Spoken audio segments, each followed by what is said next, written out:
பொதுவாக புரட்சித் தலைவர் அம்மா வேறு, இன்று இருக்கின்ற தலைமைகள் வேறு. இன்று இருக்கிற தலைமையை பொறுத்தவரை கூட்டு தலைமையை தவிர தனிப்பட்ட தலைமை அல்ல. ஆகவேதான் பல்வேறு நண்பர்கள் இன்றைக்கு நம்முடைய தமிழர் வெற்றிக் கழகத்துடைய தலைவர் தலைமையில் இணைவது வரவேற்கத்தக்க ஒன்று. காரணம், எல்லோரும் நல்லாட்சி தமிழகத்திலே தர வேண்டும், அதற்காக நாம் உறுதுணையாக நிற்க வேண்டும் என்ற நோக்கத்தோடு தான் இன்று எல்லோரும் வந்து இணைந்து கொண்டிருக்கிறார்கள். அது வரவேற்கத்தக்க ஒன்று. இல்ல, பொதுவாக வருகின்றவரை அரவணைத்து செல்வது,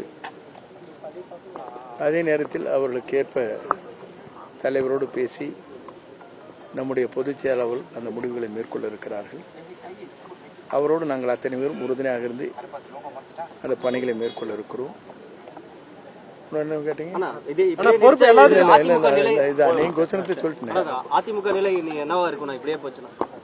கேள்விக்குறியாக இருக்கு.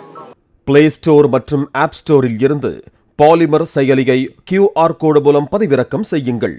செய்திகளை உடனுக்குடன் பெறுங்கள்.